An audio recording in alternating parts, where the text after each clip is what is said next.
Okay. We will not be reading from the book tonight, so we will take a few moments to be quiet together before we continue.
Good evening.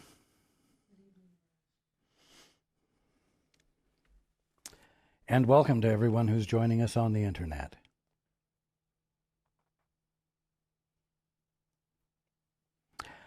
I've asked Chris to give the subject on the screen tonight as the movement continues. We're going to take some time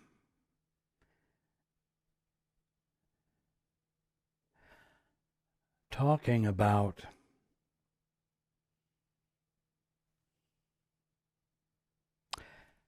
we'll say the practical aspects of what I've been teaching for a number of years, which is inseparable from A Course in Miracles.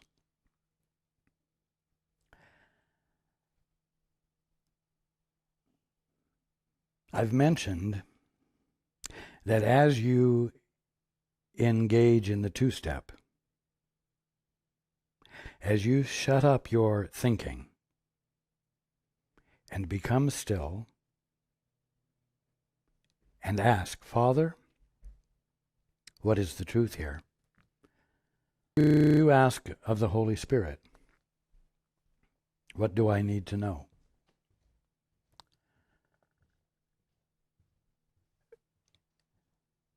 What you are going to learn as a result of what you hear is going to change you.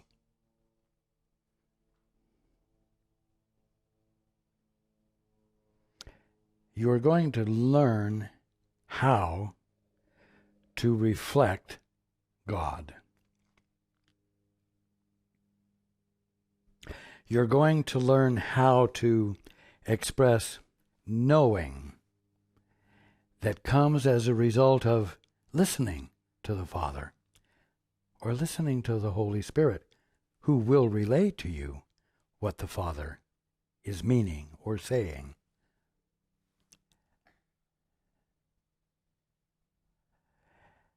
And you need to learn, as Paul is slowly learning, that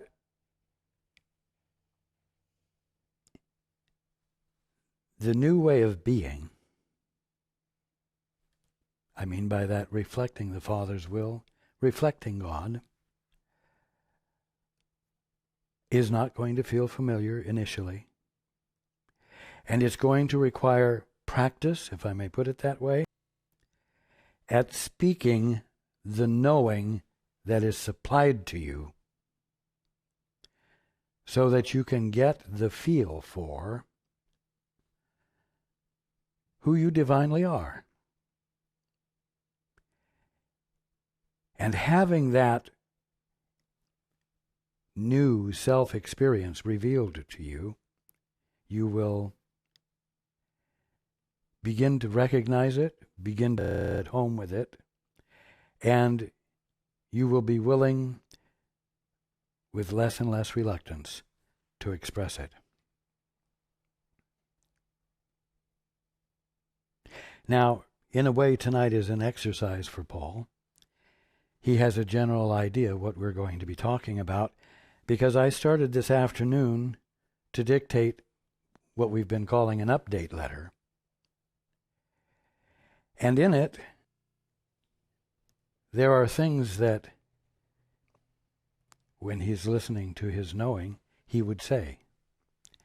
But at this moment, he's not comfortable with it. He's fine with my expressing it.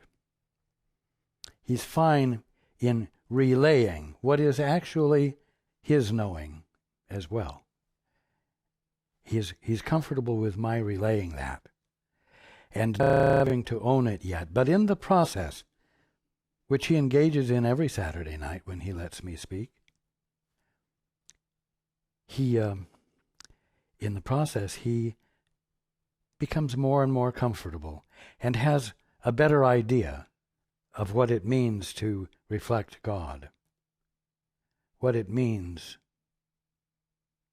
to let the Holy Spirit speak, to govern oneself according to the directions of the Holy Spirit, which is really nothing more than your sane mind, your right mind, your whole mind, which you've dissociated yourself from. And so I'm going to begin by reading what I dictated this afternoon, and we'll use it as the starting point. Good news.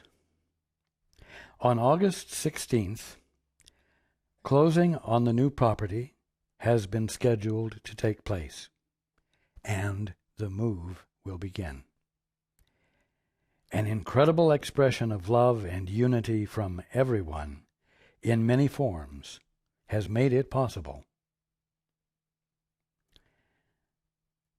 But at this point, it is my task to keep attention on completion of the movement, so that the full meaning of fulfillment is not lost in premature abandonment of the miracle, and so that the joy of unity may continue.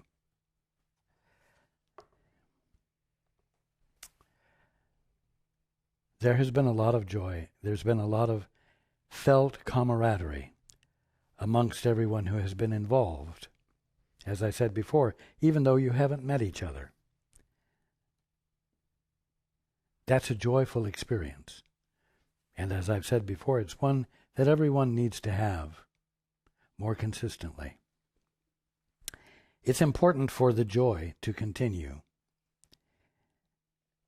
Now, what does this mean, premature abandonment of the miracle? Well, I continued and said, for example, it could seem quite reasonable to believe that the purchase of a $710,000 property in 10 weeks, without any initial means of doing so, is enough of a miracle to last anyone a lifetime, even though it doesn't represent the complete vision. It might be easy to say, wow, Who needs more than this? Everybody can relax. It's not necessary to be attentive anymore. It's not necessary to be in the position of experiencing a sudden shift of perception called a miracle. The miracle that has happened is, well, I continued, indeed, most everyone, in one way or another, diminishes his experience of wholeness by claiming that good already received is such an example of God's love that more is unnecessary. The prayer of a bedridden person, one not yet having received his good, might even be, if I could simply sit up and get around in a wheelchair, I would never ask for another thing.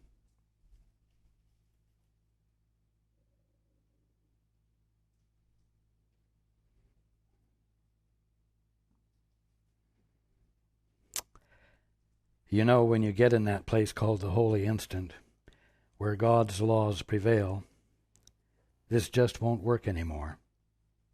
You will find your guidance. You will find the Holy Spirit counseling you to insist on going the distance the Father would take you.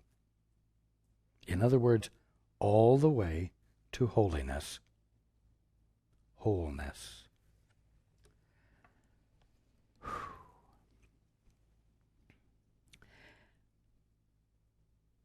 Now this is very pertinent because many of you have healings, have life-changing revelations, and they cause incredible improvements to occur.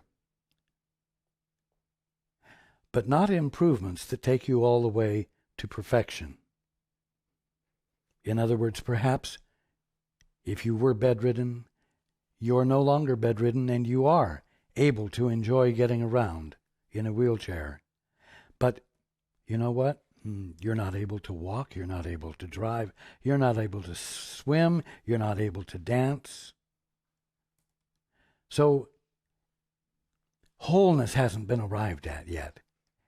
And it is not necessary for you to settle for half a healing, even though half a healing puts you way ahead of where you were before and causes great joy to fill you perpetually.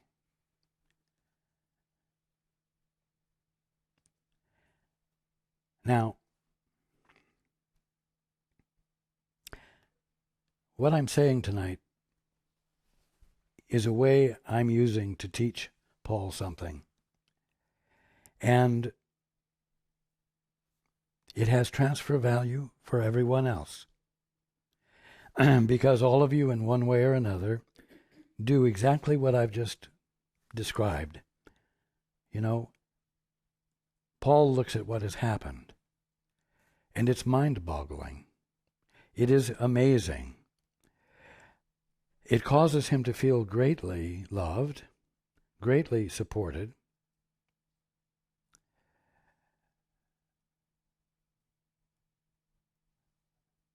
But there's an element of unreasonability to it. It just isn't reasonable for this to have occurred. Although it evokes great gratitude, and it is going to mean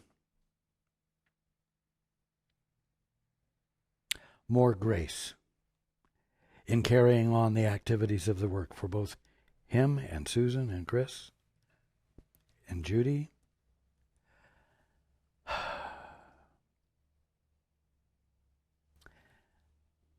But he knows that what has happened, the obtaining of the property, is not all of it. It wasn't all that I described in the beginning. There's a hymn that Paul grew up with that began, "What is thy birthright, man, child of the perfect one? What is thy father's plan for his beloved son?" Of course, that's the key. What is thy father's plan? Not what is my plan, what is your plan, but what is your father's plan? That's what you learn when you practice the two-step. You say, "Father, what is the truth here? Father, what do I need to know here?"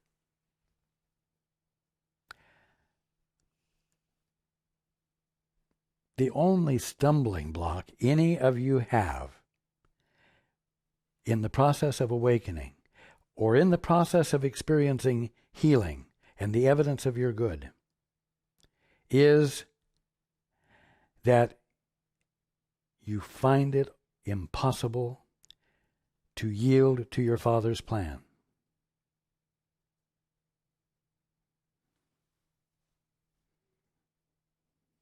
When that is your only function, when that only function you have practiced or engaged in will cause you to awaken, will cause you to snap back into your right mind.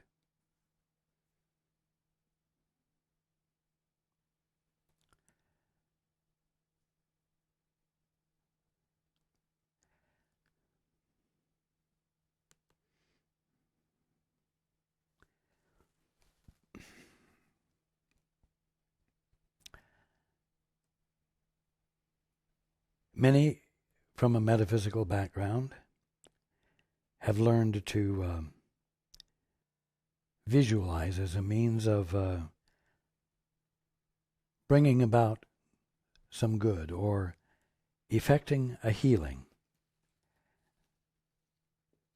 But the key here is where I said, you will find your guidance, you will find the Holy Spirit counseling you to insist on going the distance the Father would take you, not the distance your plan will take you, not the distance your best ideas will take you, not the distance your great skill at manipulating others can take you. No. Insist on going the distance the Father would take you. How do you find out where the Father would take you and how far? By silencing human will, by silencing your great investment of faith in your thinking and saying, "Father, what is the truth here? What do I need to know? What is your will for me? Where does my fulfillment lie? Help me to share and have your perspective." Well, when that happens, you're going to behave in a new way.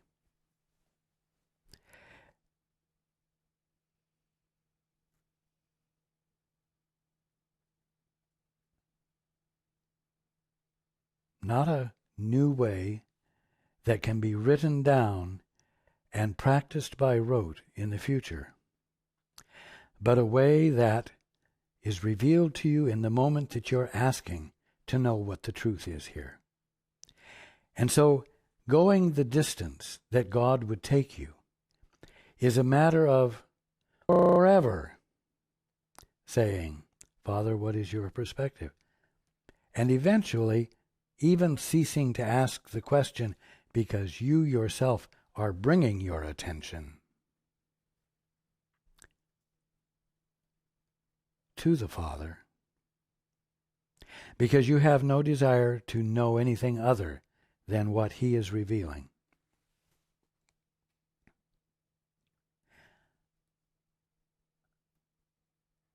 So you know what?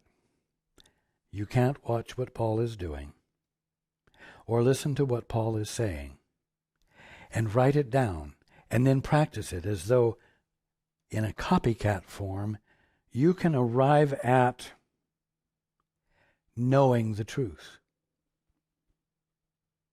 experiencing the Father's perspective, having the Father's plan for his beloved Son revealed to you so that you might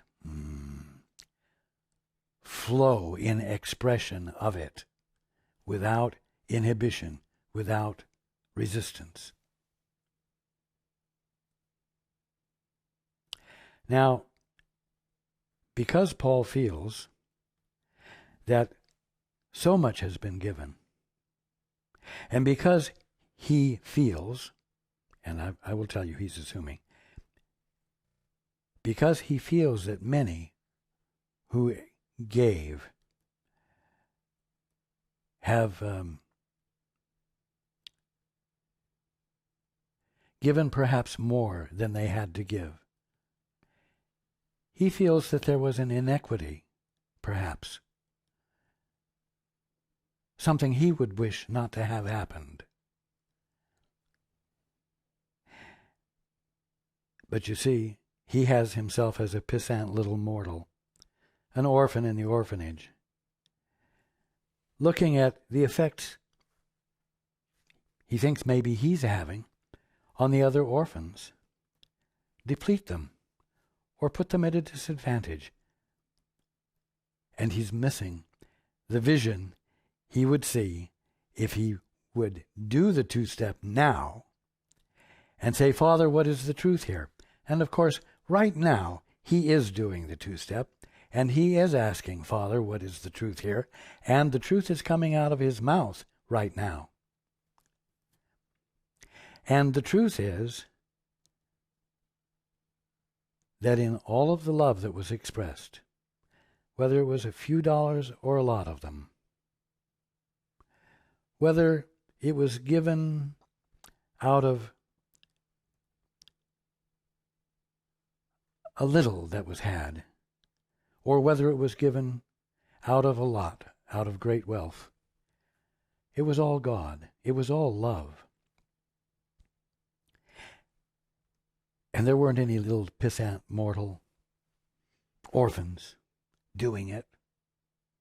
You see, what he's hearing as I say this is that we're elevating everyone in the human condition into divine stature and expressing and seeing the truth about them, honoring them. Not a single one who is given deserves anything less than honoring. The greatest honoring. The acknowledgement and recognition that the sons and daughters of God expressed their love. Now, when Paul gets into this frame of mind, in fact, when any of you get into this pissant little poverty-stricken frame of mind,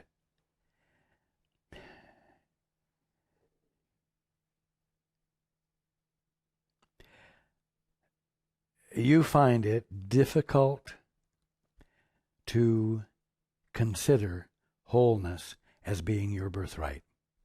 You find it difficult to embrace it.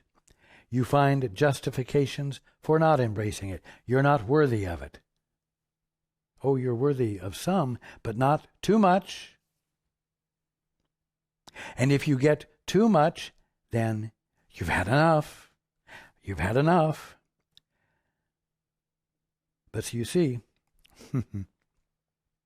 if you're listening to the Father, if you are asking to know the truth, the Father or the Holy Spirit or your guide will reveal to you the necessity of following through to wholeness, following through to the complete experience of what your Father's plan is for you.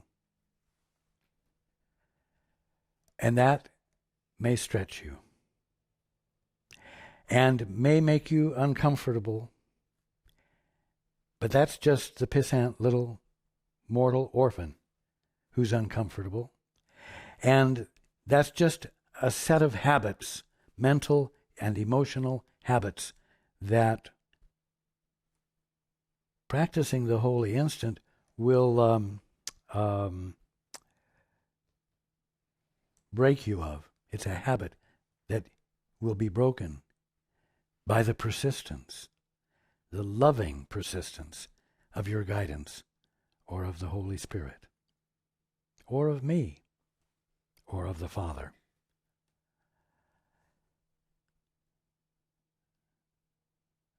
Now,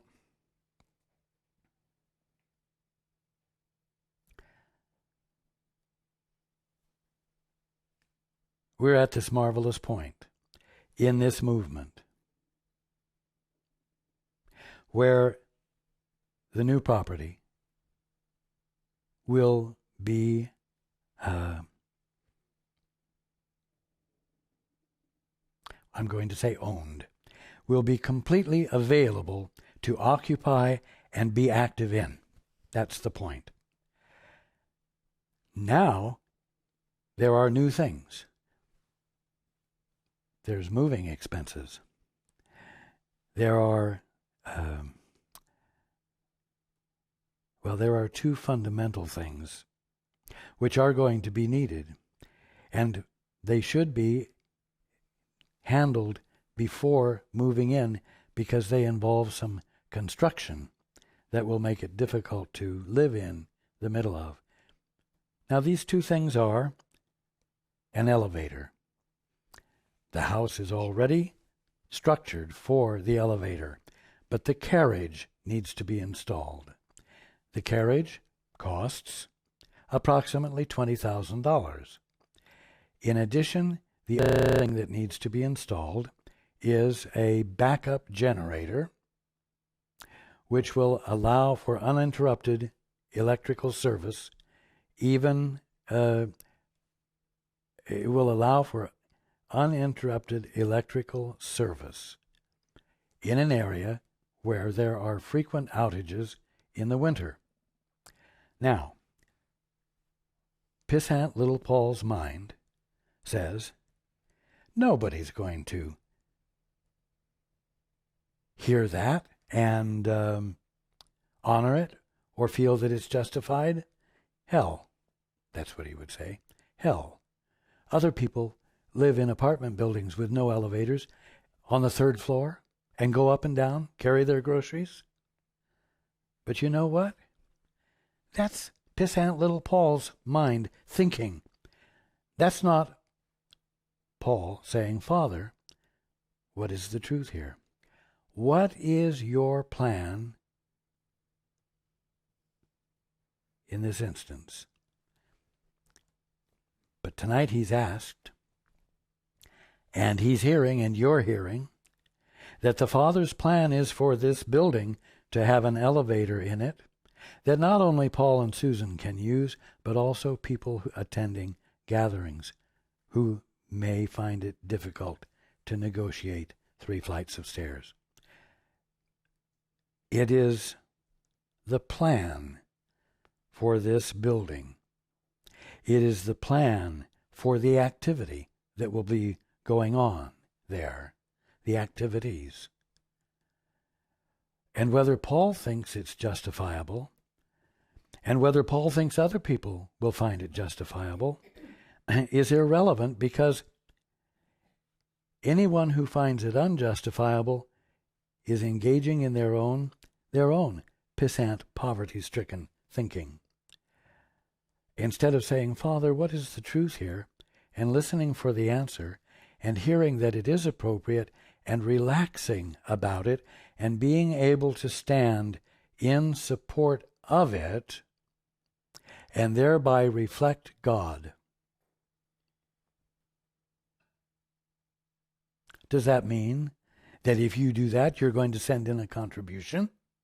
No, this has nothing to do with control. This has to do with understanding the movement, and also understanding the movements that you find yourself engaged in as part of your fulfillments that the Father is revealing to you as his plans for you, and which require you to perhaps be bold and persevere for wholeness, not just half a healing, not just half of fulfillment, whether it meets your expectations or your limitations or others. And so, I'm here to keep things clear and to keep things on target, because this is a fulfillment of the Father's plan, if I may put it that way. This new location, the elevator, the generator, the changes that need to be made in the building, shelving, and the things for the work that needs to be done, the arrangements for the broadcasting, and so on and so forth. Whenever you move into a new place, there are things to be done. You know what? Divine love meets the human need. Divine love reveals God's plan. And where is his plan going to show up if it isn't right in the middle of where you are, which is right in the middle of the kingdom of heaven? And so you can rest assured that as you listen to know what the truth is here and here and here, it's going to be relevant. It's going to be relevant to needs met. It's going to be relevant to elevators or shelves or generators or sprinkler heads or whatever. What is thy Father's plan for his beloved Son? Well, his plan for his beloved Son is for his beloved Son to see the kingdom of heaven where he's misperceiving the kingdom of heaven and calling it a material world and universe.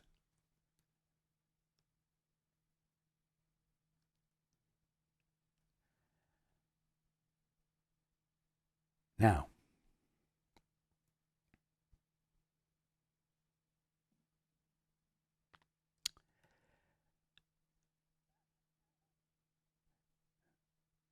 we are, you might say, at the beginning of stage 2. Is there a stage 3 and 4? No. But we're at the beginning of stage 2, the completion of the move, and the fulfillment of all of the aspects of the move. And now is the time when expenses will begin. Not the large overall expense that it took for the house, for the property, but moving expenses, equipment expenses, hiring people to help, and so on. All practical aspects of and evidence of love meeting the need.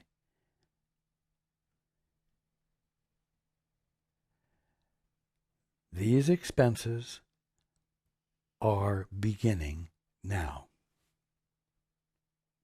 And I am inviting your support. Why am I inviting your support?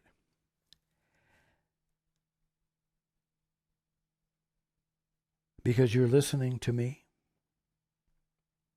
Because you're asking to know the truth. And you're listening to me as I share it. And you're finding it of value. Many of you finding it of extreme value. And what you find of extreme value, it behooves you to share with others. It behooves you to do what makes it possible for it to be shared with others. When you hear good news, you don't want to keep it secret. You want to share it. You want to feel the camaraderie of others with you knowing the truth and experiencing movement to wholeness, if I may put it that way, or the instantaneous experience of it. And so I'm asking for support from those who find it of value and who are willing to do what it takes to extend it to make it more available to others. It's that simple. You see, knowing the truth is extremely practical.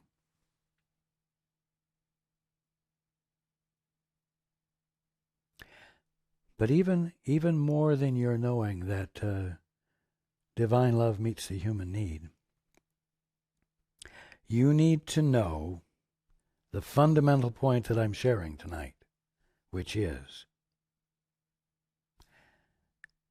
that you need to follow through to wholeness. Don't accept half a miracle. Don't accept half a healing. Be grateful for it. But just because it's an awesome change in your experience doesn't justify postponing the rest of it.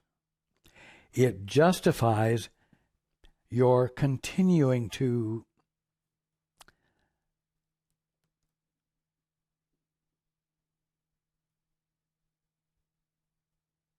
press for the experience of the complete healing.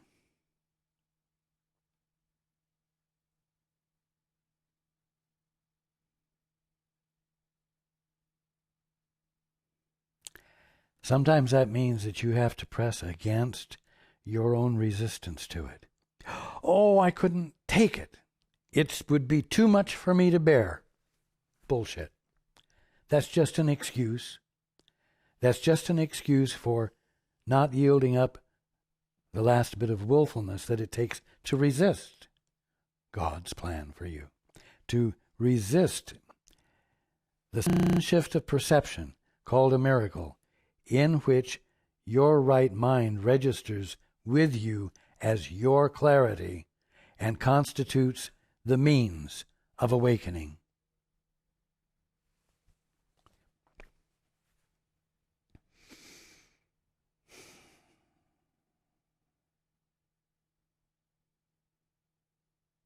You know what?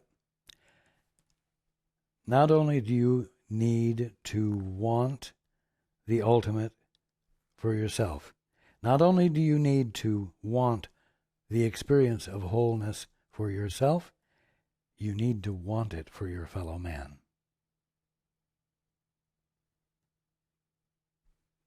You can't have it privately.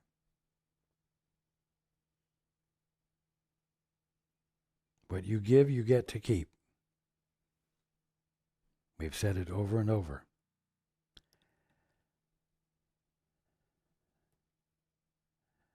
So,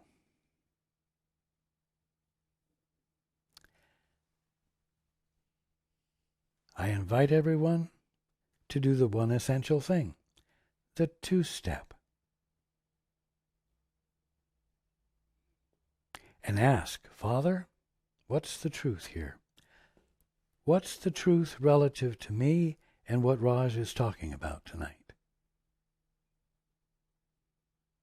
Regarding the new property and what's needed there, and regarding the needs I have in my life that he's telling me I need to press for the experience of the completion of.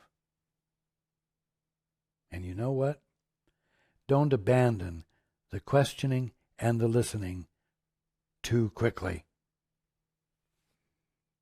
The key is in persisting. Because the longer you're saying, Father, what is your will?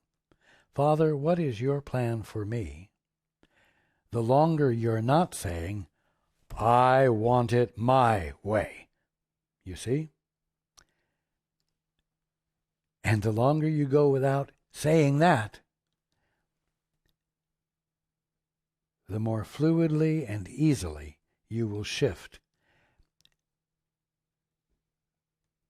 The more you will provide the environment in which the sudden shift of perception can occur.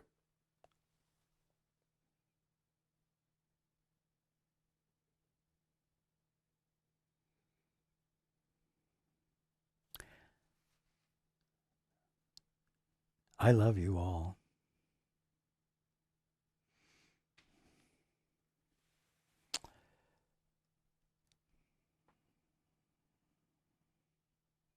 And this is great learning.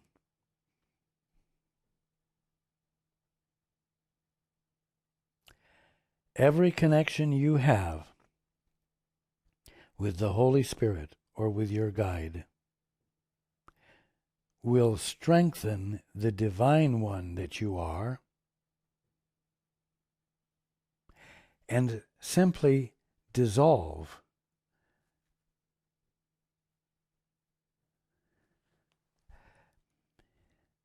the pissant, poverty-stricken orphan that you've thought you were.